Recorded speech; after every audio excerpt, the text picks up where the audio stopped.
நான் stop prime டைமில் அடுத்ததாக அதிமுக்கியத்துவம் வாய்ந்த டாப் 25 செய்திகளின் அணிவகுப்பை பார்க்க இருக்கிறோம். முதலில் தமிழ்நாட்டின் 5 முக்கிய செய்திகளை பார்க்கலாம்.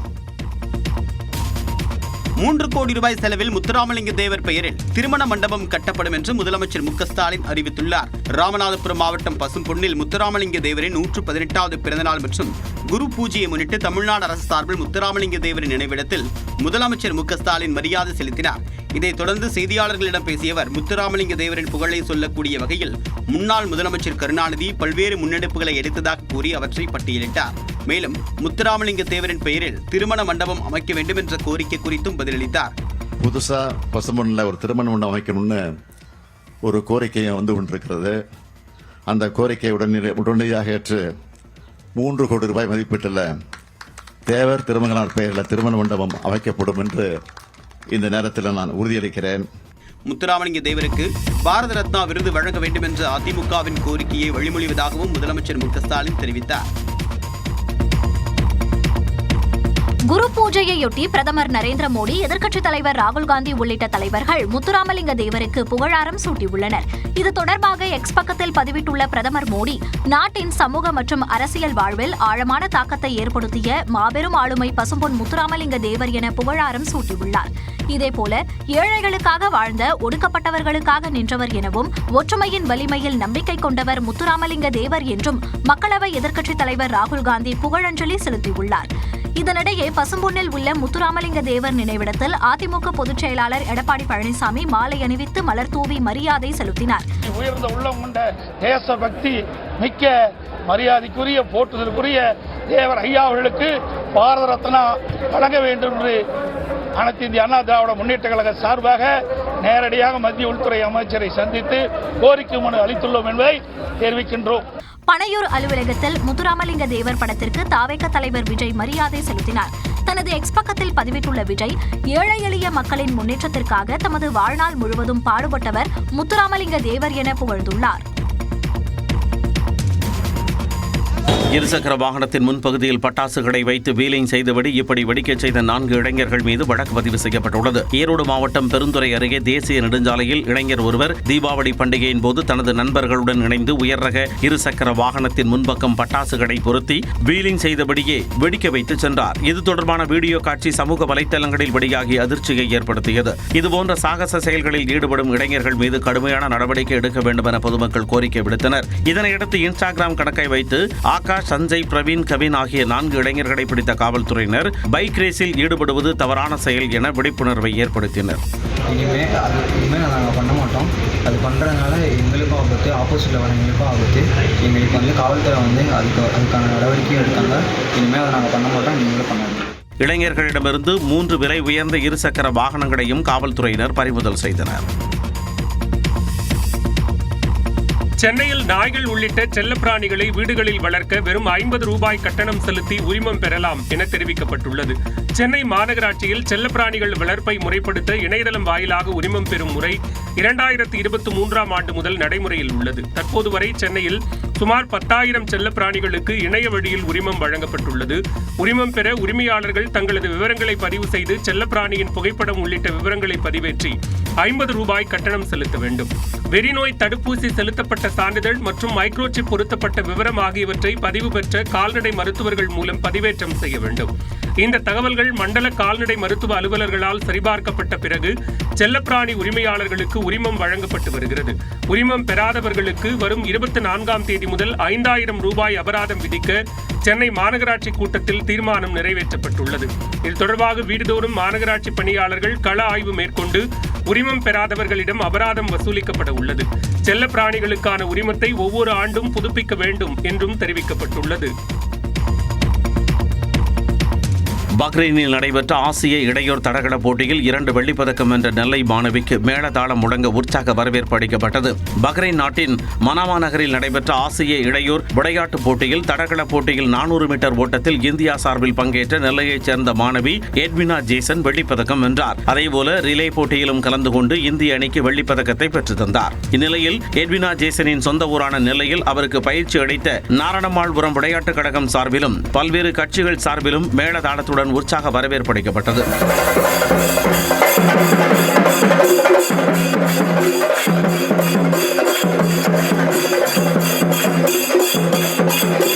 அப்போது பாஜக விளையாட்டு பிரிவு மாநில தலைவர் நயினார் பாலாஜி மாணவிக்கு 50,000 ரூபாயும் அவரது பயிற்சியாளருக்கு 50,000 ரூபாயும் வழங்கினார். இதேபோல டெக்பால் போட்டியில் இந்திய அணியில் பங்கு பெற்ற கடலூரைச் சேர்ந்த 11ஆம் வகுப்பு மாணவி ரக்ஷனாவுக்கு மஞ்சக்குப்பம் பகுதியில் சிறப்பு வரவேற்பு அளிக்கப்பட்டது.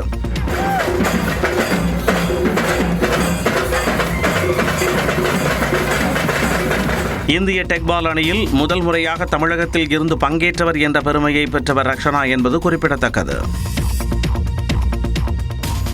தமிழ்நாட்டின் அரசியல் களத்தை பரபரப்பாக்கிய செய்திகளை டாப் 5 அரசியல் செய்திகள் பகுதியில் பார்க்கலாம். முத்துராமலிங்க தேவரின் நினைவிடத்தில் குடியரசு துணைத் தலைவர் CP ராதாகிருஷ்ணன் நேரில் அஞ்சலி செலுத்தினார். முத்துராமலிங்க தேவரின் 118வது பிறந்த நாள் மற்றும் 63வது குரு பூஜை வியாழக்கிழமை அனுசரிக்கப்பட்டது. இதனையொட்டி மதுரை விமான நிலையத்திலிருந்து ராணுவ ஹெலிகாப்டரில் புறப்பட்ட குடியரசு துணைத் தலைவர் CP ராதாகிருஷ்ணன் ராமநாதபுரம் மாவட்டம் பசும்பொன் கிராமத்தில் அமைக்கப்பட்டிருந்த ஹெலிபேட் தளத்தில் இறங்கினார். பின்னர் சாலை மார்க்கமாக நினைவிடத்திற்கு காரில் சென்ற CP ராதாகிருஷ்ணன் முத்துராமலிங்க தேவர் சிலைக்கு மாலை அணிவித்து மரியாதை செலுத்தினார். பின்னர் பேசிய அவர் சாதிய பாகுபாடுகளை கலைந்து அனைத்து தேசிய தலைவர்களையும் அனைத்து தரப்பினரும் கொண்டாட வேண்டும் என்று அறிவுறுத்தினார். ஒரு ஜாதியிலே தான் ஒரு மனிதன் பிறக்க முடியும். ஜாதியை மாற்றிக்கொள்கின்ற வல்லமை யாருக்கும் இல்லை.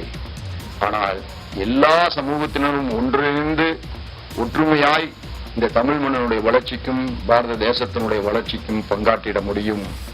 அந்த உயர்ந்த சிந்தனை மனதிலே கொண்டு நம்மிடத்திலே இருக்கின்ற வேறுபாடுகளை நாம் மறப்பதுதான் உண்மையிலேயே நாம் நம்முடைய பெரியவர்களுக்கு செலுத்துகின்ற அஞ்சலி. குடியரசு துணைத் தலைவருடன் பாஜக மாநில தலைவர் நயினார் நாகேந்திரன், மூத்த தலைவர் H. ராஜா உள்ளிட்டோர் உடனிருந்தனர். தமிழ்நாடு சுற்றுப்பயணத்தை முடித்துக் கொண்டு குடியரசு துணைத் தலைவர் டெல்லி புறப்பட்டு சென்றார்.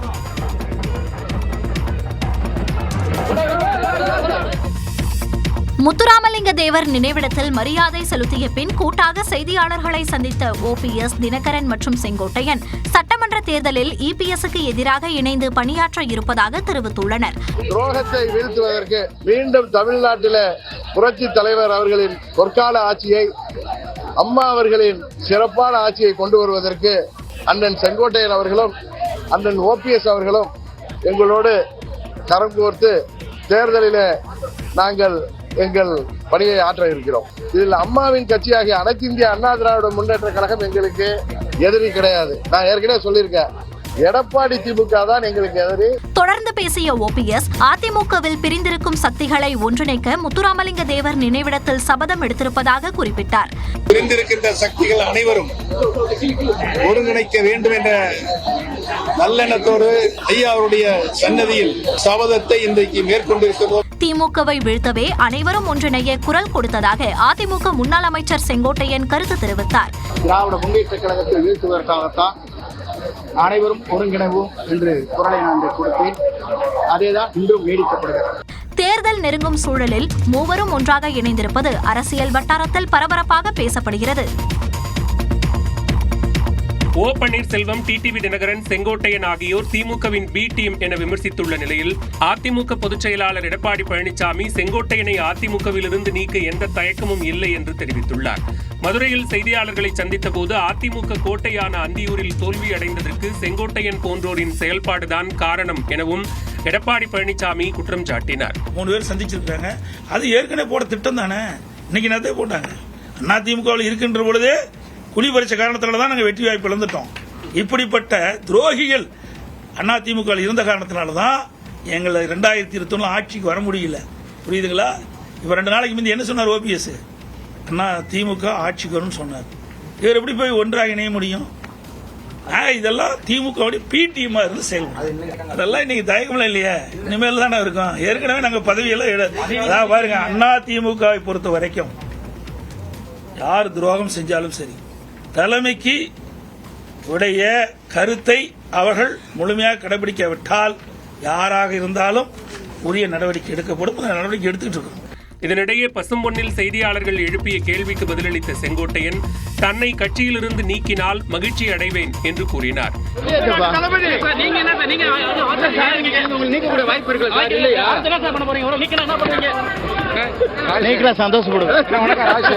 ஏற்கனவே செங்கோட்டையனின் கட்சி பதவிகள் பறிக்கப்பட்ட நிலையில் விரைவில் கட்சியிலிருந்து நீக்கப்பட வாய்ப்பிருப்பதாக கூறப்படுகிறது.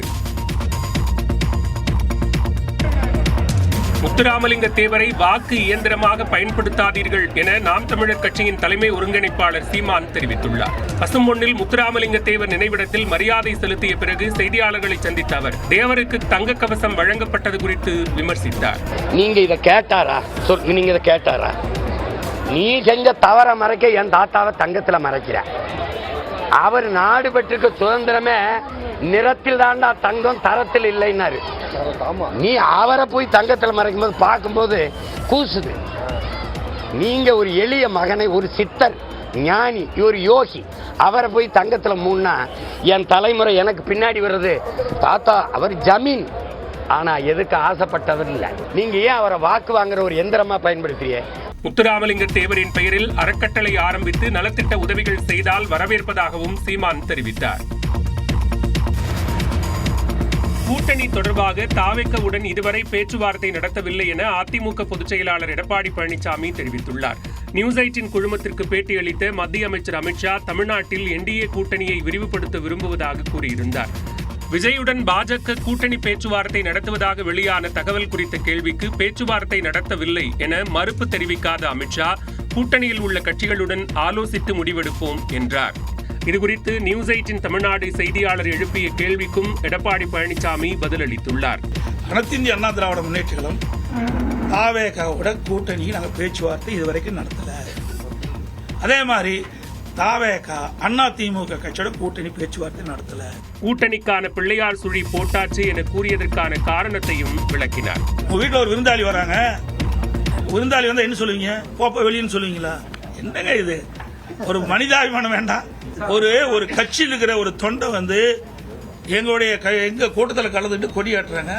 அப்ப இதுல என்ன தவறு? சுண்டால பத்தி தான் அங்க வந்து கொடியாட்டி தொண்டர் அங்க வந்து தொண்டர்கள் வந்து பிள்ளையார் சொல்லி போட்டுக்கன்னு சொன்னேன். இதுல என்ன தவறு இருக்குது? தேர்தல் நெருங்கும் நேரத்தில் கூட்டணி முடிவுகள் எடுக்கப்படும் எனவும் எடப்பாடி பழனிசாமி தெரிவித்தார். பீகார் தேர்தல் களத்தில் தமிழ்நாட்டை விமர்சித்த பிரதமர் நரேந்திர மோடி மும்பையில் சிறுவர்களை கடத்தி வைத்து மிரட்டியவர் சுட்டுக்கொலை உள்ளிட்ட செய்திகளை டாப் 5 இந்தியா பகுதியில் பார்க்கலாம். தமிழ்நாட்டில் பீகார் தொழிலாளர்களை திமுகவினர் அவமதிப்பதாக பிரதமர் நரேந்திர மோடி குற்றம் சாட்டியுள்ளார். பீகார் சட்டப்பேரவை தேர்தலை முன்னிட்டு சாப்ரா பகுதியில் பிரதமர் மோடி பரப்புரை மேற்கொண்டார். அப்போது பீகார் மக்களை பஞ்சாபிற்குள் அனுமதிக்க மாட்டோம் என ஒரு பேரணியின் போது அம்மாநில காங்கிரஸ் முதலமைச்சர் கூறியதாக குற்றம் சாட்டினார். அந்த நேரத்தில் காங்கிரஸ் குடும்பத்தைச் சேர்ந்த மகள் கைத்தட்டி அதை ஆமோதித்ததாகவும் கூறினார். இதேபோன்று கர்நாடகா, தெலங்கானா, தமிழ்நாடு ஆகிய மாநிலங்களில் பீகார் தொழிலாளர்கள் அவமதிக்கப்படுவதாகவும் குற்றம் சாட்டினார். तमिलनाडु में डीएमके के लोग बिहार के मेहनतकश लोगों को प्रताड़ित करते हैं और बिहार में आरजेडी क्या करती है? इतना सारा हो रहा है, आरजेडी को सांप सूंघ जाता है. முன்னதாக ஒடிசா சட்டமன்ற தேர்தலின் போது பூரி ஜெகநாதர் கோவிலின் கருவூல சாவி தமிழ்நாட்டிற்கு சென்று விட்டதாக பிரதமர் மோடி குற்றம் சாட்டியிருந்தார். இந்நிலையில் பீகார் தேர்தலில் தமிழ்நாட்டை குறிப்பிட்டு பிரதமர் பேசியிருப்பது கவனம் பெற்றுள்ளது. பிரதமர் மோடியை விட இந்திரா காந்தி அதிக மன வலிமை கொண்டவர் என்று எதிர்க்கட்சித் தலைவர் ராகுல் காந்தி தெரிவித்துள்ளார். பீகாரில் சட்டப்பேரவை தேர்தல் நெருங்கும் நிலையில் அரசியல் கட்சிகள் தீவிரமாக பரப்புரை மேற்கொண்டு வருகின்றன. அந்த வகையில் நாலந்தாவில் பரப்புரை செய்த எதிர்க்கட்சித் தலைவர் ராகுல் காந்தி இந்திரா காந்தி யாரிடமும் அடிபணியவில்லை என்றும், ஆனால் நரேந்திர மோடி கோழை என்றும் கடுமையாக விமர்சித்தார். नरेंद्र मोदी जी डरपोक हैं, मैं आपको बता रहा हूं. ना उनका विजन है, ना वो अमेरिका के राष्ट्रपति के सामने खड़े हो सकते हैं. ये सच्चाई है. और मैं चैलेंज देता हूं कि नरेंद्र मोदी में अगर दम है तो बिहार में मीटिंग कर रहे हैं, किसी भी मीटिंग में कह दें कि अमेरिका का राष्ट्रपति झूठ बोल रहा है, मैं इसके सामने नहीं झुका, मैंने ऑपरेशन सिंदूर नहीं रुकवाया. பீகார் மக்களின் கடின உழைப்பால் துபாய் நகரங்கள் கட்டமைக்கப்பட்டுள்ளதாக கூறிய ராகுல் காந்தி பீகார் இளைஞர்களுக்கு சொந்த மண்ணில் வேலைவாய்ப்பு கிடைக்கவில்லை என்று குற்றம் சாட்டினார். பீகார் இளைஞர்கள் பிற மாநிலங்களுக்கு வேலை தேடி அலைய வேண்டிய சூழல் இருப்பதாகவும் சுட்டிக்காட்டினார். உச்சநீதிமன்றத்தின் 53வது தலைமை நீதிபதியாக சூரியகாந்தை நியமித்து குடியரசுத் தலைவர் திரௌபதி முர்மு உத்தரவிட்டுள்ளார். உச்சநீதிமன்றத்தின் 52வது தலைமை நீதிபதியாக கடந்த மே 14ஆம் தேதி PR கவாய் பதவியேற்றார். இவரது பதவிக்காலம் வரும் நவம்பர் 23ஆம் தேதி முடிவடையும் நிலையில் அப்பதவிக்கு மூத்த நீதிபதி சூரியகாந்தை நியமிக்கும்படி குடியரசுத் தலைவருக்கு தலைமை நீதிபதி PR கவாய் பரிந்துரை அளித்தார். அந்த பரிந்துரையை ஏற்ற குடியரசுத் தலைவர் திரௌபதி முர்மு உச்சநீதிமன்றத்தின் 53வது தலைமை நீதிபதியாக சூரியகாந்தை நியமிக்க உத்தரவிட்டுள்ளார். அதன்படி உச்சநீதிமன்றத்தின் 53வது தலைமை நீதிபதியாக சூரியகாந்த் வரும் நவம்பர் 24ஆம் தேதி பதவியேற்க உள்ளார். 2027ஆம் ஆண்டு பிப்ரவரி 9ஆம் தேதி வரை உச்சநீதிமன்ற தலைமை நீதிபதியாக சூரியகாந்த் பதவி வகிப்பார். ஹரியானா மாநிலத்திலிருந்து தலைமை நீதிபதியாகும் முதல் நபர் என்ற பெருமையை பெற்ற சூரியகாந்த் மிக இளம் வயதில் ஹரியானா அரசின் தலைமை வழக்கறிஞராக நியமிக்கப்பட்டவர். ஜம்மு காஷ்மீர் சிறப்பு அந்தஸ்து நீக்கம், பேச்சு சுதந்திரம், ஜனநாயகம், ஊழல், சுற்றுச்சூழல், பாலின சமத்துவம் தொடர்பான பல்வேறு வழக்குகளில் சூரியகாந்த் முக்கிய தீர்ப்புகளை வழங்கியிருப்பது குறிப்பிடத்தக்கது. மும்பையில் 17 குழந்தைகள் உட்பட 19 பேரை பிணை கைதிகளாக பிடித்து வைத்திருந்தவரை போலீசார் என்கவுண்டரில் சுட்டுக் கொன்றனர். பவாய் பகுதியில் வெப்சீரிஸில் நடிப்பதற்கான ஆட்கள் தேர்வு நடைபெறுவதாக செய்தி வெளியானது. அது போலீஸ் செய்தி என அறியாமல் சென்றவர்களில் 17 குழந்தைகள் உட்பட 19 பேரை அங்கிருந்த நபர் ஸ்டுடியோவில் பிணை கைதிகளாக பிடித்து வைத்திருந்தார். தகவல் அறிந்து சம்பவ இடத்திற்கு விரைந்த காவல்துறையினர் அனைவரையும் பாதுகாப்பாக மீட்கும் நடவடிக்கையில் ஈடுபட்டனர். இதனிடையே பிணை கைதிகளை விடுவிக்க வேண்டுமென்றால் தனது கோரிக்கைகளை நிறைவேற்றி தர வேண்டும் என அந்த நபர் வீடியோ வெளியிட்டார். கோரிக்கையை நிறைவேற்றாவிட்டால் முழு கட்டடத்தையும் தீயிட்டு கொளுத்துவேன் என மிரட்டினார். இதனைத் தொடர்ந்து ஸ்டுடியோவின் கழிவறை வழியாக சாதுரியமாக நுழைந்த போலீசார் அந்த நபரை பிடிக்க முயன்றனர். அப்போது அவர் துப்பாக்கியால் சுட முயன்றதால் போலீசார் துப்பாக்கிச் சூடு நடத்தினர். இதில் படுகாயமடைந்த அவர் மருத்துவமனையில் அனுமதிக்கப்பட்ட நிலையில் உயிரிழந்தார். இந்நிலையில் அவர் மனநலம் பாதிக்கப்பட்டவர் என காவல்துறை தரப்பில் தெரிவிக்கப்பட்டது. அதே நேரம் உயிரிழந்தவர் நாக்பூரைச் சேர்ந்த ரோஹித் ஆர்யா என்பதும் அவர் பள்ளி ஆசிரியராக பணியாற்றியவர் என்பதும் யூடியூபராக இருந்தவர் என்பதும் தெரியவந்தது.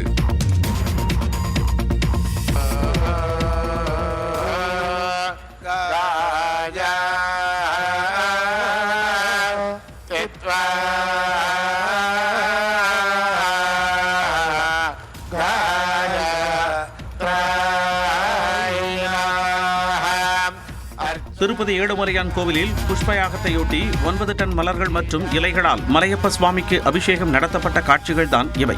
திருப்பதி ஏழுமலையான் கோவிலில் ஆண்டுதோறும் பிரம்மோற்சவ விழாவிற்கு பிறகு புஷ்பயாகம் பிரம்மாண்டமாக நடத்தப்படும். அதன்படி இந்த ஆண்டுக்கான புஷ்பயாகம் நேற்று நடைபெற்றது. இதற்காக தமிழ்நாட்டில் இருந்து 5 டன், கர்நாடகா, ஆந்திராவில் இருந்து தலா 2 டன் என மொத்தம் 9 டன் பூக்களை நன்கொடையாளர்கள் வழங்கிய நிலையில் திருமலையில் உள்ள தோட்டக்கலைத்துறை அலுவலகத்தில் 9 டன் பூக்களுக்கு பூஜை போடப்பட்டன. பின்னர் தேவஸ்தான அதிகாரிகள், ஊழியர்கள், தன்னார்வலர்கள் ஆகியோர் அந்த மலர் கூடைகளை ஏழுமலையான் கோவிலுக்கு ஊர்வலமாக எடுத்து வந்தனர். அதைத் தொடர்ந்து மல்லிகை, முல்லை, கனகாம்பரம், நொச்சி, துளசி உள்ளிட்ட 23 வகையிலான 9 டன் மலர்கள் மற்றும் இலைகளை பயன்படுத்தி ஸ்ரீதேவி, பூதேவி சமேத மலையப்ப சுவாமிக்கு அபிஷேகம் நடத்தப்பட்டது.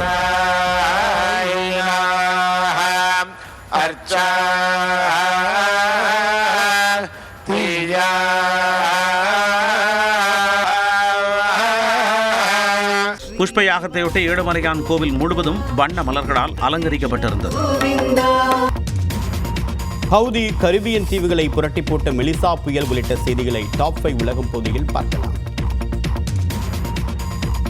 50 ஓவர் மகளிர் உலகக்கோப்பை கிரிக்கெட் போட்டியில் ஆஸ்திரேலியாவை வரலாற்று சாதனையுடன் தோற்கடித்து இந்திய மகளிர் இறுதிக்கு தகுதி பெற்றனர். நவி மும்பையில் நேற்று நடந்த அரையிறுதியில் நடப்பு சாம்பியன் ஆஸ்திரேலியாவை இந்திய மகளிர் அணி எதிர்கொண்டது. டாஸ் வென்ற ஆஸ்திரேலியா பேட்டிங்கை தேர்வு செய்தது. இளம் வீராங்கனை லிட்ச்ஃபீல்ட் 119 ரன்கள் குவித்தார்.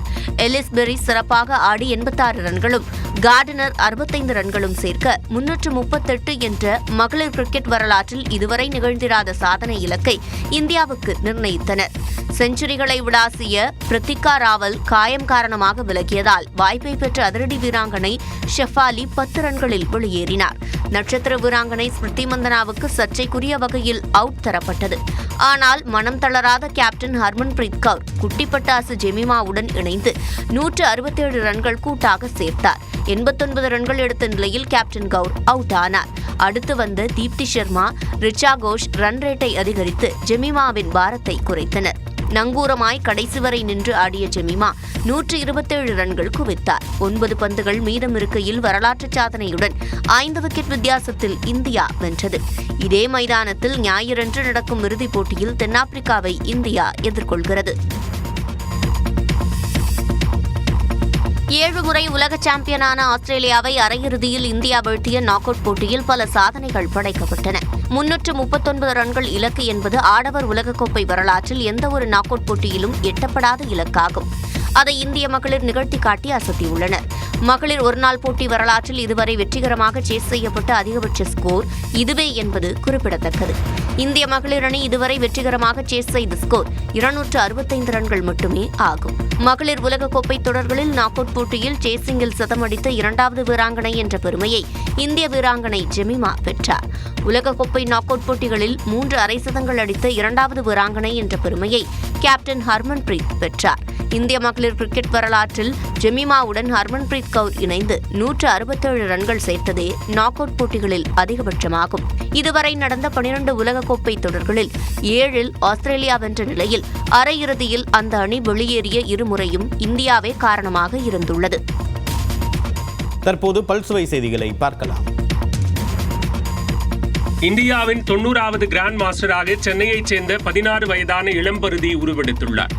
போஸ்னியா மற்றும் எர்சிகோவினாவில் நடைபெற்ற விஜல்ஜினா ஓபன் செஸ் தொடரில் இளம்பருதி விளையாடினார். இதில் சர்வதேச செஸ் கூட்டமைப்பின் தரவரிசை பட்டியலில் 2500 புள்ளிகளை கடந்து கிராண்ட் மாஸ்டர் பட்டத்தை வசமாக்கினார்.